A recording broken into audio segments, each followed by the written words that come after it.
हैरान थींदव अज ताईं कहीं मरण वारे जो मोबाइल नंबर कहीं हथ आयो आ, कहीं वट मोबाइल नंबर है। औसे पाक रज़ियल्लाहु अन्हु से राब्ता जोड़ना तो बहुत आसान है।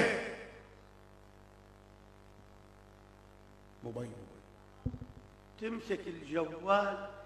आप मोबाइल पकड़े इमाम जैलानी और गौस पाक रज़ियल्लाहु अन्हु का नंबर मिलाए 70 313 166। हेलो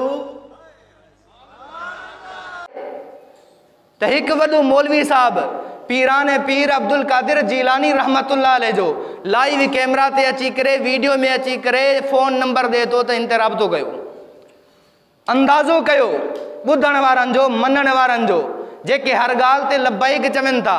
साह मुको न आहे, सुभान अल्लाह जी आवाज़ आई न आहे, केतरी जहालत है। ऐं उहो मुल्ला जेको कुरान और सुन्नत का गाफिल करे पंहिंजूं इहे शिरक ऐं बिदत वारियूं तालीमात ॾे वेठो, केतिरो नडर ऐं बेबाक है। सहाबा जे ख़ौफ़ जो आलम इहो हो। हज़रत इब्न मसूद रज़ी अल्लाह तआला अन्हु फरमायो असां खां जेकॾहिं कोई मामूली लफ़्ज़ थी वेंदी ही, ग़लती थी वेंदी ही, ईअं महसूस थींदो हो पहाड़ मथां अची वियो आहे, अल्लाह जो अज़ाब अची वियो आहे। जेकॾहिं तौबा न कयूं हाणे जो हाणे असांजे मथां उहो अज़ाब अची वेंदो त असां अल्लाह का तौबा कंदा हसीं। हज़रत माइद सलमी जो वाक़ियो आहे। हज़रत माइद सलमी का जॾहिं ज़िना थी वियो हो, बार बार रसूलुल्लाह ॾे आया, अल्लाह जा हबीब ताहिरनी मूंखे पाक कयो, मूंखां ग़लती थी वई आहे। रसूलुल्लाह फरमायो तोखे ज़िना जी ख़बर कोन आहे, तोखां ग़लती न थी हूंदी, तूं भलो आहीं। बार बार मना कयो लेकिन उनजे दिलि खे चैन ओतिरे ताईं कोन आयो जेतिरे ताईं पंहिंजो पाण ते हद नाफ़िज़ न करायईं। पंहिंजो पाण ते उहा हद नाफ़िज़ कराए गुनाह का तौबा करे पंहिंजी जान फिदा करे छॾियईं त अल्लाह का एतिरो ख़ौफ़ हो। लेकिन ही मुशरिक शिरक जी तालीम ॾियनि था, इन्हनि खे ज़र्रे बराबर ख़ौफ़ कोन आहे। जैसे कि फकीर साईं के पास आए, साईं बेटा नहीं है कुछ कर्म करे ना, खुदा की कसम साईं इशारा करे बेटा हो जाए। ऐं हद खां वधीक ज़ुल्म एतिरो वधी वियो जो मौलवी साहब तकरीर में पीर ने इशारो करे चए तो ही असांजो पीर जेकॾहिं इशारो करे जंहिंखे पुटु नथो थिए, औलाद नथी थिए त उनखे अमल थी वेंदो, उनजी घरवारी उम्मीद सां थी वेंदी, उनखे अल्लाह पुट जी औलाद अता कंदो।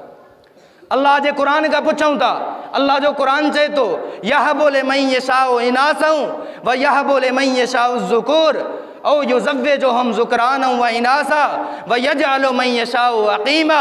अल्लाह फरमायो धी ॾियण वारो भी मां अल्लाह आहियां, पुट ॾियण वारो भी मां अल्लाह आहियां, धी ऐं पुट जी औलाद ॾियण वारो मां अल्लाह आहियां। ऐं जंहिंखे चाहियां बे औलाद रखां मां रब जी मर्ज़ी आहे। अल्लाह खां अलावा कोई मुश्किल कुशा कोन आहे, अल्लाह खां अलावा कोई औलाद ॾियण वारो कोन आहे। लेकिन मुशरिक रसूलुल्लाह जी शरीयत ते एतिरा जरी थी चुका आहिनि, दीन जे नाले ते उम्मत जे अंदर शिरक फैलाए रहा आहिनि ऐं उम्मत के पंहिंजे इन्ही मुगालते में रखनि था जो रसूलुल्लाह फरमायो हो मुंहिंजी उम्मत मुंहिंजे मरण खां बाद में मुशरिक कोन थींदी, शिरक में मुब्तला कोन थींदी। यादि रखो इहे पाण भी जहन्नम जो ईंधन बणबा ऐं इन्हनि खे मञण वारा भी जहन्नम जो ईंधन बणबा।